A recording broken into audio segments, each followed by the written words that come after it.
You see that, kids? That meant something when I was young. Usually that I was about to experience some ludicrous jibs or some balls-hard platforming game. Usually the shareware version. Shareware was a gift bestowed upon PC gamers in the 90s, whereas you could theoretically get a disc of a bunch of PlayStation demos. The gross, sweaty nerds of the world, hello, how you doing, were crashing the University of Wisconsin's FTP server in 1993 with demand for Doom shareware. This is why, in 1995, when those PlayStation demo discs started rolling out, Doom was installed on more computers than Windows. But for the poor kid whose dad worked in IT and had a PC in the house, shareware was a godsend. It used to be free. We could play about a third of a whole ass game for nothing. Not just stuff I've covered on this channel. Like we had Raptor Call of the Shadows, which was the most advanced shmup I'd ever played. At the time, before they went 3D. Then there's another one, man. I played the shit out of this one, Hocus Pocus. Why are you lying to them, Civvie? Huh? Why are you lying to the audience, Civvie? You never had Hocus Pocus. How do you know that?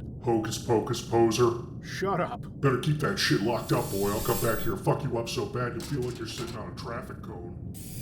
Yeah, that's what I thought, bitch. Stop resisting. It seemed important to explain what playing an old Apogee game was like. Sure, a lot were platformers, but they were designed by a lot of different teams. Like Biomenace and Hocus Pocus feel like entirely different games. Secret Agent and Crystal Caves are basically the same damn game, but I like Crystal Caves better even though I think it was more sadistic. Like, what is this poison mushroom shit? But also, why are all the humans gray? Why do they shapeshift when I shoot them, and then turn into a headstone that I collect for points? That seems like a good way to get the poltergeist curse. Apogee games had a vibe. Like, compared to id games, they were a little more playful, more colorful, a lot harder. So with Apogee's resurrection in 2008, they started publishing. Okay, let's not count Duke Nukem Critical Mass, that doesn't count. And then the rise of the Triad remake and some other stuff, until the 2020s when the company started really making headway again with stuff like Turbo Overkill, and what today's episode is about, Wizordum. And yes, this is a video where I will unabashedly shill Wizordum, and yeah, I'm almost a year late on this. I thought about including it in the video at the start of the year, but I had too much to say about it. Far too late for the shilling to be effective, so Emberheart Games, the studio that had been working on Apogee remasters, was tasked to work on this. I covered the first episode a while ago, but since the game had updated so much, I ended up having to play it again. I was pissed. I wanted to just go into episode 2, but my save file was too old. They'd updated the game too much. So...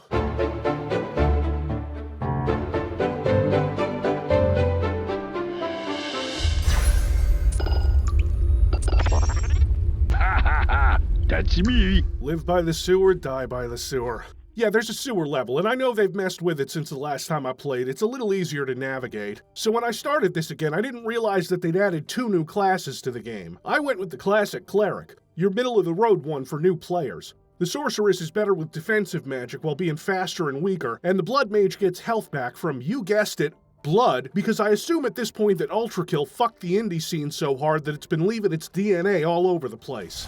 In the once peaceful realm of Terra Bruma, the ancient seal was shattered, unleashing an untamed surge of darkness upon the land. Goblins. Goblins invaded. Those goblin bastards are gonna pay for screwing up my peaceful medieval town. Amidst the growing despair, the people of Terra Bruma sent forth a desperate plea, a clarion call that echoed across the realm, reaching the ears of those who could confront the encroaching chaos. The magic wielders of Wizordum. Turns out most of them died too, but you can loot their corpses for items. The game quickly establishes itself. You wizard, them goblins, and giant mice. Oh, hey, Civvie. I went on an all-protein diet and started drinking Nutrifuel and Looksmaxing. Yeah, great, whatever. Do you hear that? Yes. Now ask me about my bone-smashing technique. Oh, Jesus, they did that to you too? They told me I was going to be in a neutral OPAD. They just had to get my jaw the right shape. You got anything else? No.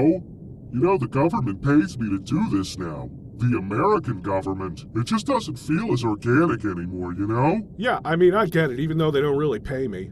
That's right, Content Monkey. Bask in my glory. Jesus Christ, I just want to be able to talk about mice without having to deal with this kind of shit. So the first levels are all of these bright, open, simplistic mazes. While the first couple are short, they start to open up, and then I realize that practically all of the levels will be massive. I'd say that blasting through and doing secret hunting will make each map last about 45 minutes. This one here, Canal Streets, has 13 secrets in it. I find 12. Secrets are often hidden well, sometimes behind unmarked walls, very classic kinds of apogee bullshit you'd see in Blake's Stone, and Rot to a lesser extent. Here, secret walls are either pushable or breakable, marked with a little crack. Also very apogee, or I suppose 3D Realms. The classic feeling of playing an apogee shareware game comes from the point system, the score, the nice little clips that play when you pick up treasure that remind me of the twangy ad-lib sounds from Wolfenstein 3D.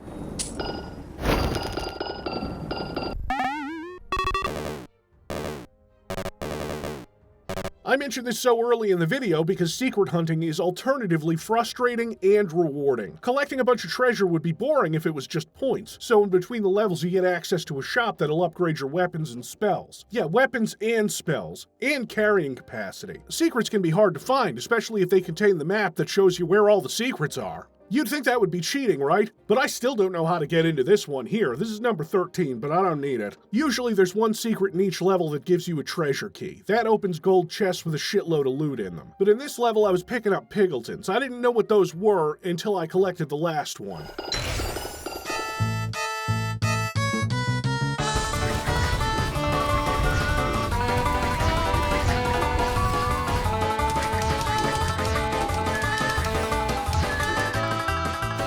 This is classic apogee. I feel like I've actually accomplished something by collecting that. Reminds me of the secret level warp gems in Biomenace, except this isn't even the episode's secret level. No, I showed that off in the last video. It's the Well of Wishes, it's a dopefish infestation. There he is! And there he is again!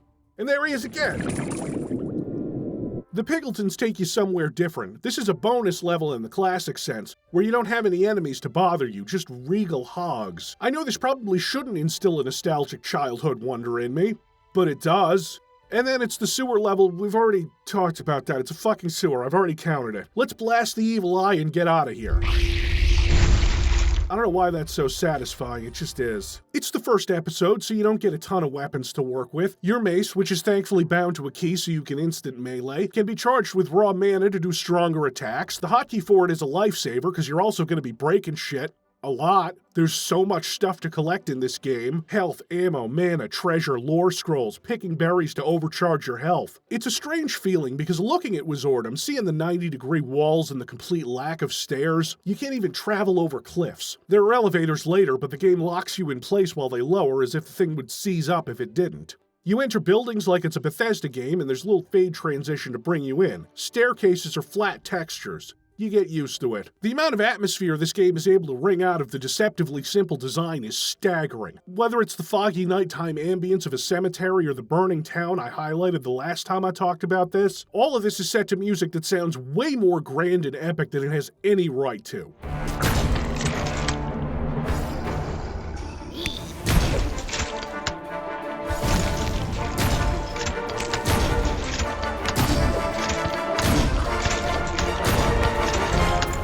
You're bringing this John Williams shit into a game where the textures are smaller than modern Windows icons. I haven't even talked about the combat yet. I've been so busy with all the nuances, the bitter poison of nostalgia, and how this thing made me feel like I did in the before times.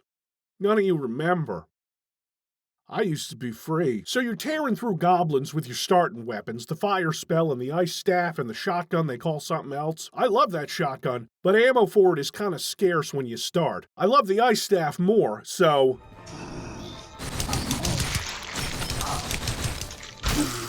Yeah, it's your rapid-fire machine gun weapon, but it's more. It doesn't take much to ice one of these lower enemies. It is so important, though. Going into this level, Mourning Grounds, you'll notice pretty quickly that some of your undead enemies come back. Not if you shatter them.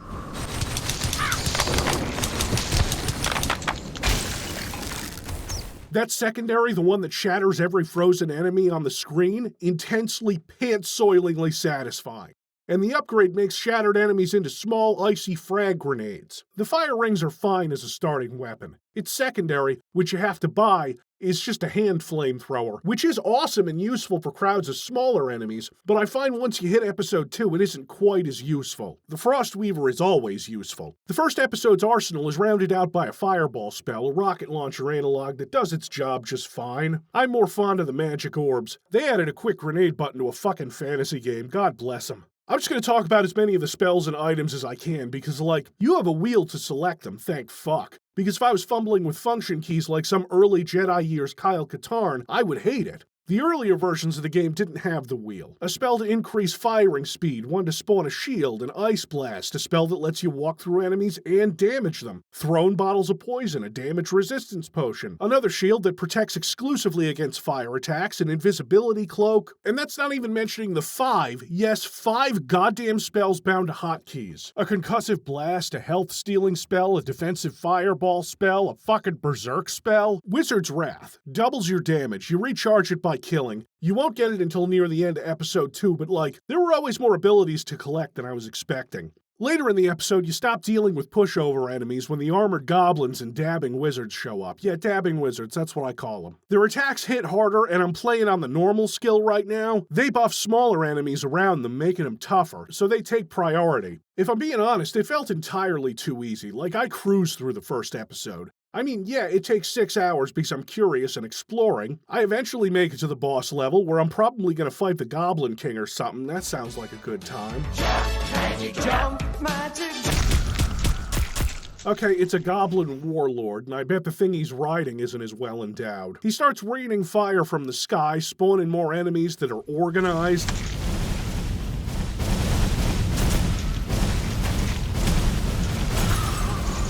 Oh yeah, Pop's gonna buy a new cloak. More games need enemies that explode into gibs and treasure.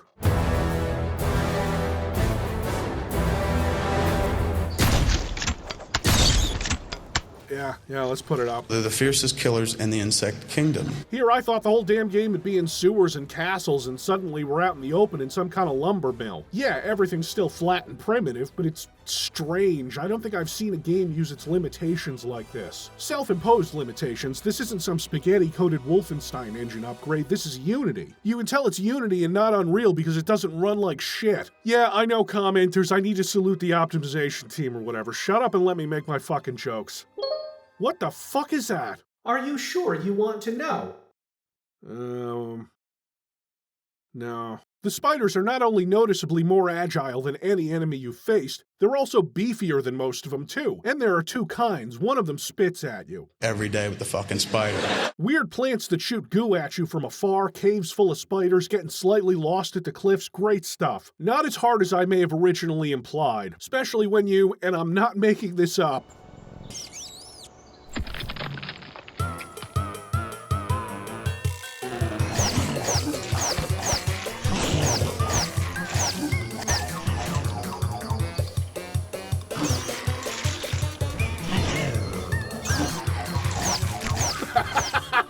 That's right! A reverse Ratatouille! With murder! Now we got a vehicle level, because of course we do.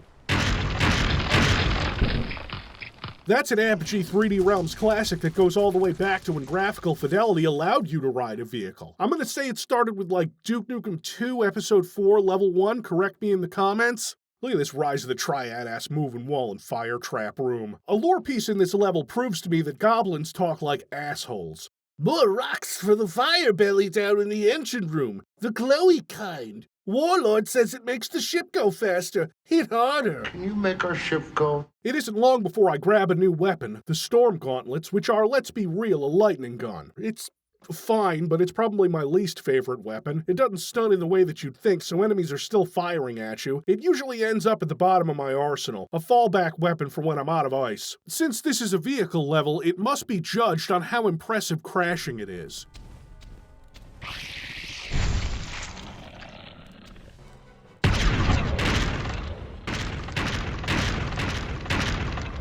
It's like a 7, 7.5.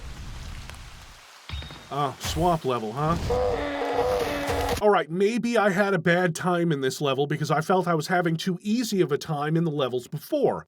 So I quit and then started the game again with a standard loadout on that level, upping the difficulty to Master. The game is helpful enough to tell you what that means. Severe enemies, who do 40% more damage, are 12% faster, and worth 20% more points.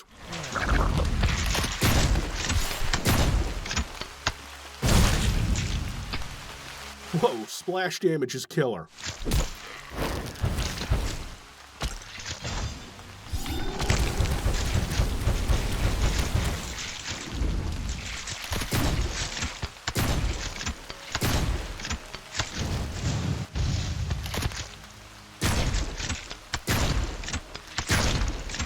Sentient trees that grapple you called bog beasts, liches that summon enemies to defend them and have an attack that really hurts. There are like 25 different enemies, not counting slightly different variations on some of them, and they are almost always stronger and tougher than the ones that came before. Episode 1 was playing nice. If you're wondering why I'm calling them by their names now, it's because I remembered I can find those in the level editor. It's exactly as simple as it looks, right? Because it's all blocks and textures and placed actors, and that's right, it's all monks again! Alright, let's get out of the swamp, go somewhere a little cheerier that isn't full of fungus-headed trees that wrap their sappy appendages on me. Ew. The Weeping Gorge is another huge map full of interesting little areas that get ignored the moment I pick up a new weapon. This is the Feywood crossbow, and it is essentially a railgun, which makes it automatically good. Have you ever used a bad railgun in a game? No, Quake 2 introduced the standard, and no one has really improved upon it. No one ever said, I have created the wheel, now I need to unveil Wheel 2.0, which you can access with our subscription plan.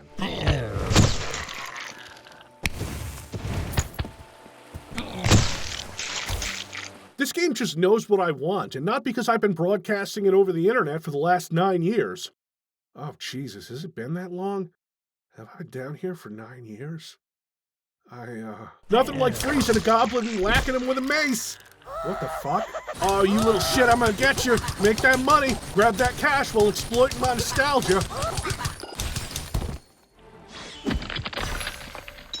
Oh, we got more Pigletons. You know what that means.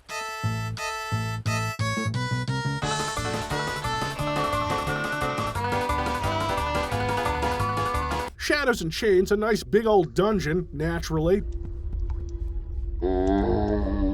But that's not all. This is a massive underground complex filled with the toughest enemies you've faced so far. And a blood sewer. Damn, Apogee out here making counting the sewers weird and morbid.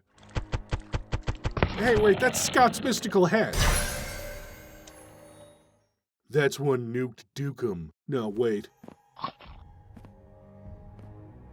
Bitchin'. Thanks, Duke. Hope someone gives you your own game again. We haven't seen you since 2011, and back then, well, I think the world might have gone completely to shit, and it might have started with Duke Nukem Forever releasing. Thanks, Randy. You ushered in a wave of reactionary. The designers are nice enough to put shortcut teleporters around, and you do have a map. It's just a lot. Worse is how to get to the secret level, which is the same in each episode. You shoot a bunch of switches, most of which are pretty well hidden. The fucking entrance to the secret level is hidden too. So you do all this, the game says the gates to the arena have opened, like I'm supposed to know where those are. A lot of doors in your game, Wizordum. You're gonna have to be more specific or else I'll wander around for 20 minutes looking.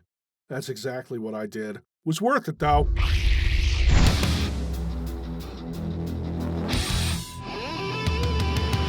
Good people of Stormkeep Castle, welcome to the arena. You came to watch a fight, and a fight you shall have.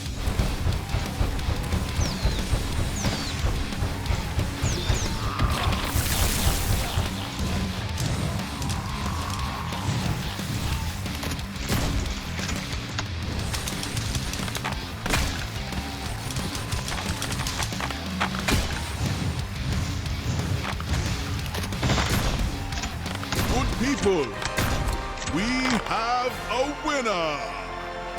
All hail the combatant from the Wizordum. Champion, please leave the arena now and rest. You've earned it. Yes, thank you. I've played like 20 hours of this game before. Buy my energy drink, read my book. I don't get to rest after this though, because it just gets brutal.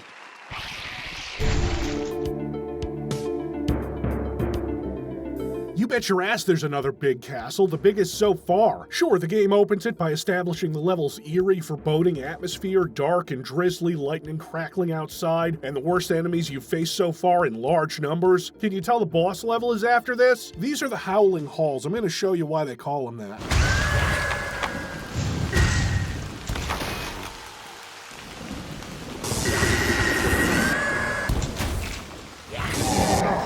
Even the fucking art is trying to kill me. These are banshees, and they answer the age-old question, what if we gave an enemy the ability to no-clip? Oh, god damn it. I can't even hit it. Oh, fuck! She won't even fly into my fire shield. I'm out of crossbow bolts, otherwise it'd be easy. They'll one-hit a lot of flying enemies, which feels kinda generous. Oh, hello. Guess they can't escape monster closets. I think the biggest battle in this level takes place in the library, where it throws everything at you. The game starts putting more powerful skeleton archers up on ledges that I can't get on, and phantasms who hit hard and then...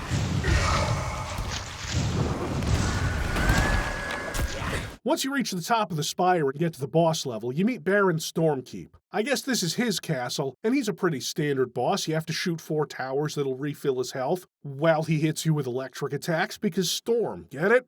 I thought he was going down a little easy when I drained his health bar with ice. Then I realized I had the double damage power-up activated. And there's second phase where he teleports around like an asshole. Take thine fucking medicine! He spawns doppelgangers, but I shoot anything, so it's only a problem for like 1 to 3 seconds. Yeah, take it, you fucking flesh pinata. Give me the gold.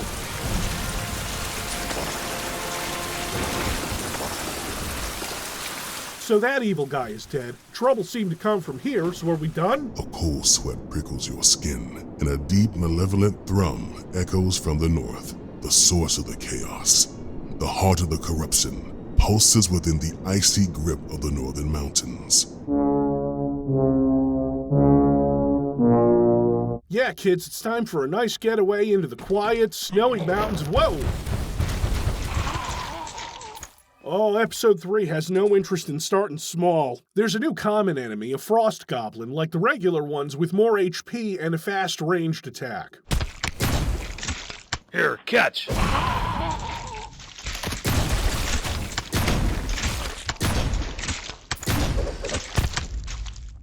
Well, that tears it. I'm gonna have to start trying.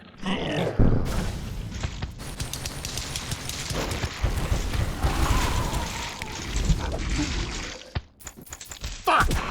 Episode 3 is traditionally a wake-up call for players who haven't learned the game yet. It makes a few questions linger in my mind, like, why can I even freeze frost goblins? Or who keeps rolling boulders off this mountain? And oh yeah, who the fuck gave the goblins helicopters?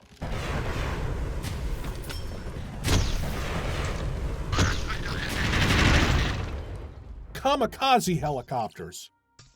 That being said, I fucking love this crossbow. There's a smoothness to this game's combat that speaks to me. What easily could have been a Wolfenstein 3D-like with simple, stiff movement through 64-pixel-tall mazes is given life by the attention to detail in these levels. This burned-out village on the mountain is beautiful in a way that games like this rarely are. Spaces that could be empty and functionless become explosive traps and actually surprise you. Like I round a corner and an arrow is flying at me from a guard tower and... Jesus! That's another new common enemy. Kinda looks like the first episode boss. He's not a goblin warlord, he's a goblin shaman. This level and this episode at large has a lot of new enemies meant to kill you faster. This doesn't bother me. In fact, it wakes me up, sends a jolt of energy into this game. This is one of my favorite levels. Actually, the first few maps of episode 3 are my favorite in the game. Again, the atmosphere is impossibly good, and the fights continue to feel tight and interesting. Oh damn, I never talked about the big fireball secondary. Here, I can demonstrate it on another giant new enemy, frost golems.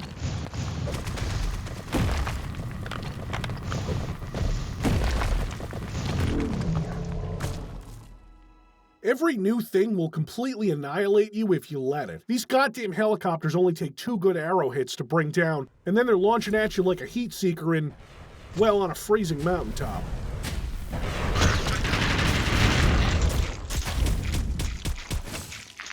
So yeah, I love this level. I love the connected tunnels underneath the buried town. I love the secret treasure room with yet another weapon that at this point I wasn't even expecting to get. I thought we were done because I didn't think this was a super weapon kind of game, and also I have 100 different attacks already. The Staff of Chaos, I assume, is a weaponized level exit.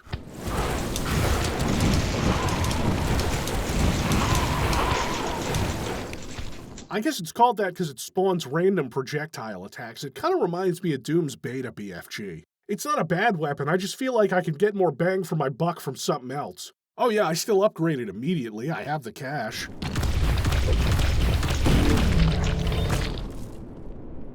So, not quite as powerful as a pyroblast, but what the hell, I can't complain when the weapon's functional but not particularly fun. I still haven't gotten tired of icing some goblin and then whacking with the mace. Traps get more diabolical.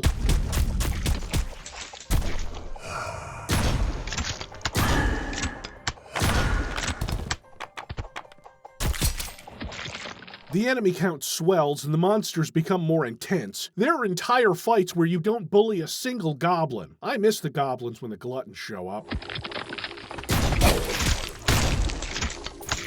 What sick person decided comboing me with a melee and a ranged attack between a sub 1 second boomer shooter reload was cool? Absolutely vile. I respect it. Alright, I'm gonna do the smart thing and not grab the key. It's a trap. Oh, you son of a bitch! I'm not sure how I found all of the secrets and only collected 4 of the 5 Piggletons. Oh, it's behind a snowy bush near the exit. Okay.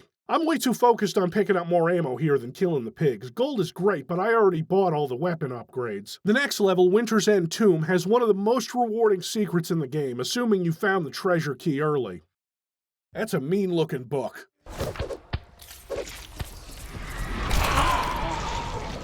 Yeah, this is a weapon worthy of a Romero smile, Katie. Put it up there. This level is surprisingly quick. Only took me about 30 minutes. Next, we have to go into the mines, but you see that there's some kind of cubic vehicle here, and this is a boom chute, so...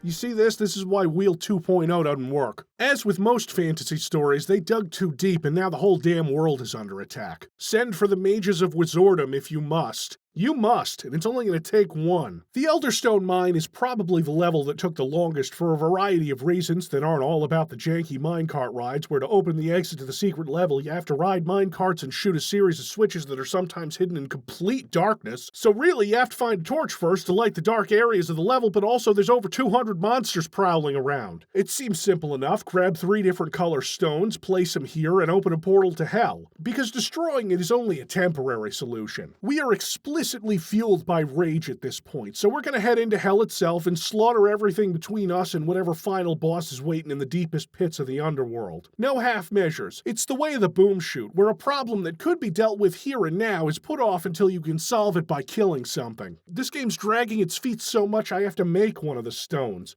What is this, an ImSim? Cool fight afterwards, though.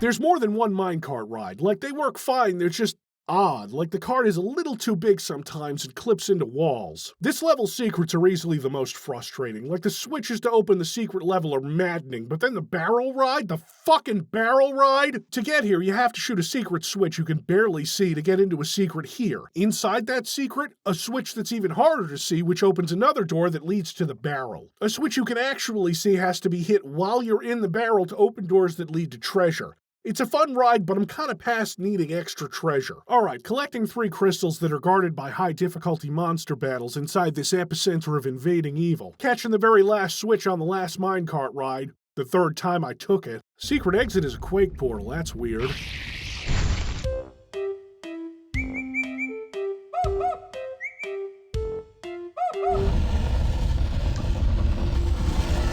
It always starts with a train ride. Wait, what? Welcome to the Black Mages Transit System? Wow. Segregated public transit? What the fuck, Wizordum? Oh, no, wait, it's a Half-Life. They're doing a Half-Life. We do a resonance cascade and get teleported into Quake's difficulty selection room. Cool, but this game doesn't have any jumping and I can't get to hard. Oh yeah, we're in the thick of it now, kids. No one explained that reference to the staff. I've covered this level before. I don't remember any giant spiders in it. Katie, throw in some Rise of the Triad music. The very first secret of Rot is here and has an Excalibur. You'd think one of the two explicitly magical weapons in that game would be wieldable by a mage, but I guess not. I am not worthy of removing it from this stone. The god mode I was hoping for, vainly since this game doesn't have one, is an item that reveals hidden paths. It shows up every now and then, like to lead you to the secret exit in episode 1. This isn't the whole first level of Rot, though it does something interesting, which is introducing enemies that wouldn't have shown up until you got into hell. Like these pesky flying imps and this gloriously retro stack of sprites that's supposed to be a snake.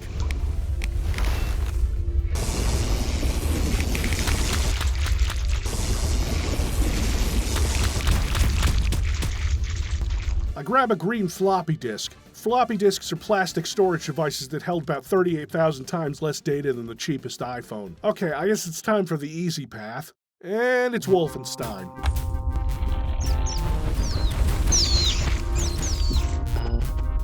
Oh, fuck you, Doom 2. I always expect a secret there now. The path-revealing item in the Rot section helps me enter the hard portal. Presenting the Duke of Nukem.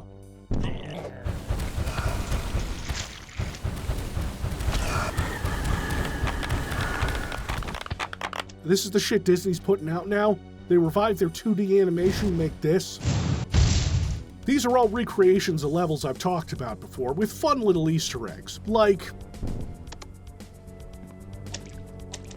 I know this is just member berries, but it's member berries that probably made Randy Pitchford angrily call his lawyer. How do you end a level of first-level throwbacks? With the one that everybody does for every game ever. The E1M1.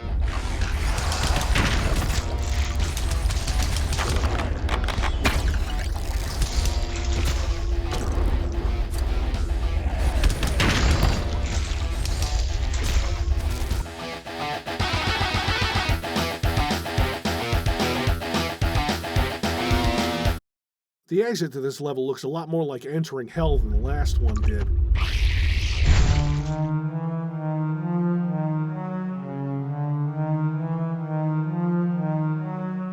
In moments of darkness and painful self-reflection, I ask myself, how pixelated do titties have to be before I don't enjoy them anymore? I think that line's drawn at Jill of the Jungle. These are Bloodweavers, and before you start leaving comments, I already hate myself. I hate the Bloodweavers slightly less. Teleporting around like that, the Banshees were bad, but at least they would fuck up their charge and miss me.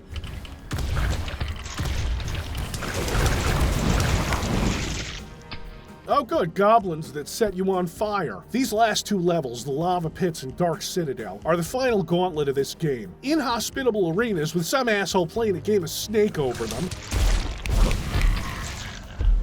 God help you the minute you get outside.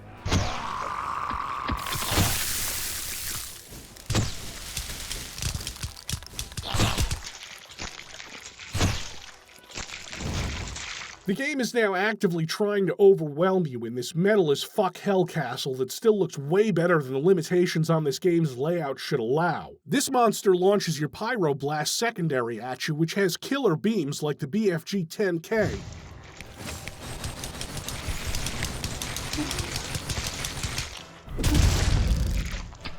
And then there are these faces that I can't even destroy that spit fireballs out forever. This is rough. I couldn't be happier.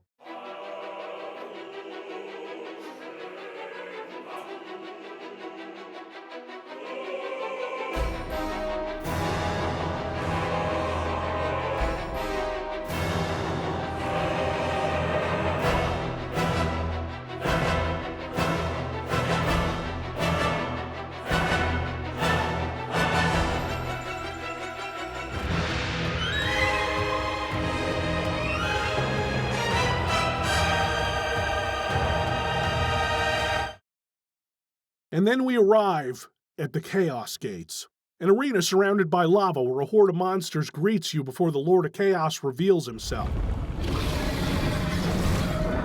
I can't even approach the bastard. He's surrounded by fire, constantly shooting projectiles at you, summoning meteors from the sky. My favorite, though? Lava tidal wave. Even the first time I saw it coming, I was like, okay, I guess I have to hide behind one of these two big rock walls. In fact, I beat this boss on the first try. Oh yeah, absolutely, look.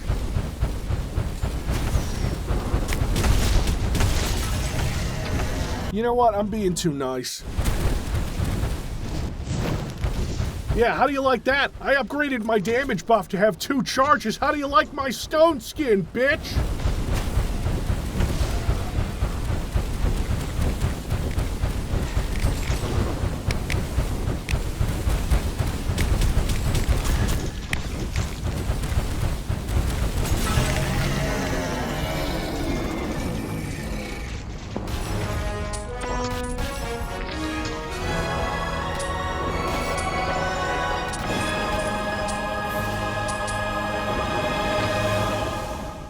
Oh, yeah, I didn't do anything fun today, just killed and robbed the devil. And so, the unsung hero of Wizordum, no, of Terra Bruma, without a moment's falter.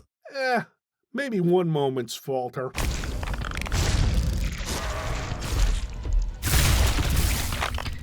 Strode through the gates of the Chaos Portal with a thunderous groan that echoed through the petrified peaks. The gates, forged by the ancients, slammed shut, severing the unholy connection. While the people across the whole of Terra Bruma celebrate the victory over darkness, the Chaos Realm trembles at the coming of the Mage. Damn right it does. See, this is why I love a good boom shoot. Because it has the threadbare story that tells you you're the baddest motherfucker alive, and then spends an entire game backing that up. I know I said that Brazilian Drug Dealer 3, I opened a portal to hell in the favela trying to revive Mid-Eye and I need to close it, was the best boom shoot of 2025. I only do that so that people will think that I'm not mad and totally in on the joke. Like, I desperately need people to understand that I'm in on the joke. I am not mad. But really, the best boom shoot of 2025 is... What? No, that's... How did you get impossible? I haven't been able to get that game to run no matter what I tried. It's... You guys, you can't do this to me. It's confusing. You know what? I've soaked up so much ambient radiation today, I'll be dead before I get through the tutorial. Thank God.